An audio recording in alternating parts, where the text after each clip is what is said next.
Hi everyone! Another day, another vlog. Ayun na nga guys, nandito pa rin ako sa Tarlac. Kaya bumisita kami dito sa Pailaw, dito sa city, sa Plazuela. Ayan, makikita nyo guys, ang ganda ng kanilang Pailaw. Ang lawak nitong kanilang plaza. Ayan, kung makikita nyo guys, ang gaganda na ng kanilang decorations. Ang daming tao, nagpapapicture. Ayan. At kung mapapansin nyo guys, dito sa loob ng plaza nila ay walang tindang mga foods. Which is okay naman guys kasi ay malinis yung kanilang plaza. At saka walang mag-a-attempt na magkalat kasi nga walang tindang mga pagkain. Kahit na anong pagkain dito sa kanilang plaza. First time ko nga palang mamasyal ito guys sa Tarlac City. Kasi nandito nakatira yung kapatid ko kaya nakapunta ako dito sa Tarlac. So, ayun, kaya tuwang-tuwa naman tayo sa pamamasyal sa bawat punta natin sa kanilang mga park or sa kanilang pasyalan ay sobrang na-appreciate natin.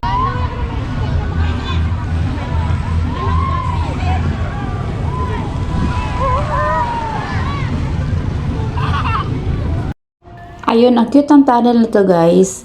Gandang-ganda ko ito kasi ang haba niya. Tapos, ang ganda ng mga lights, tsaka ng mga flowers, yung mga sunflower, tsaka may iba't ibang combinations pa siya. So, talagang ikaw ay masisyahan tumingin. At ang dami rin guys, nagpapapicture, yung mga magkakaibigan, yung mga families. Ayan, kung mapapansin nyo, ang ganda, diba? Ang haba niyan, guys. Audrey, bilis. Huwag mong kapitan yung aking kamay. Kami naman ni Lolo, picture mo kami. Agaw. At dito naman sa part na to guys, is sobrang na-amaze din ako dito. Ang ganda ng kanilang mga pagkaayos, yung mga ilaw din, at kung makikita nyo dyan, may mga free rides sila. Ayan guys. Ayan, walang bayad. Pero sa iba yan may bayad. So, nakakatuwa.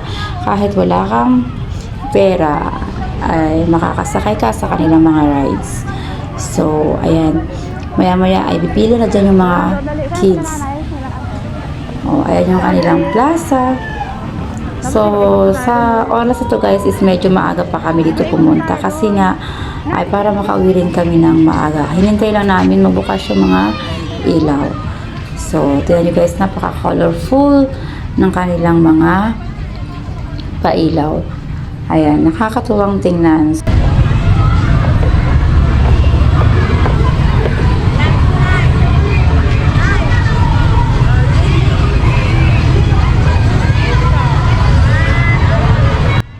So, ayun guys, busog na naman yung aking mga mata sa pagtingin sa mga pailaw. Busy ang aking mata. So, kaya gusto ko kahit saan puntahan ay magpa-picture, mag-video, makakuha ng video para may share ko rin sa ating mga friends, sa ating mga followers.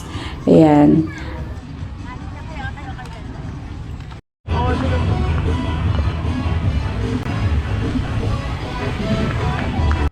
Kapag ganitong malapit na nga ang Pasko ay halos ang ibang lugar ay sari-sari ang kanilang mga pailaw, palisahan sa kanilang mga decorations, sa mga kanilang mga pailaw. Ganito nga din pala sa aming probinsya guys, sa Mindoro. Nagpailaw na nga pala sila doon at hindi ako nakanood. Ayun, nakakamiss yung time ng pailaw namin doon ay ang saya-saya, parang fiesta, ang dami-daming tao. Nakakatuwang maka-experience ng mga pailaw sa ibang lugar kasi ibang-iba yung kanilang mga decorations. Iba't iba yung kanilang mga kagandahan ng kanilang mga plaza at ang kanilang mga paligid. Iba't iba yung kanilang mga pakulo, ang dami nilang mga designs. Ayan, at busy kami talaga sa pagpapapictures. Itong side na pala na to ay nakakatuwa kasi ito yung kanilang Angel Village. Ayan. Nung pumunta kami dito ay hindi pa nagpapailaw kaya hindi pa sila gumagalaw. Pero nung nagpailaw na ay nakakatuwa, gumagalaw-galaw yung mga angel. At ayun, may mga small houses din dyan. Ayan, nakakatuwa. Ayan, ang dami nagpapapicture dyan guys. Nakakatuwa siyang tingnan at meron dyan siyang kalabaw, may balon. Sa mga taga-Tarlac, baka hindi pa kayo nakakapunta dito or baka gusto nyo dumayo dito saan man kayo naroroon, sa Pampanga, Nueva Ecija. Tara na at saksihan natin ang plaswela ng Tarlac City. So, ayun lang guys, ang aking mini vlog for today's video. See you in my next vlog. Bye!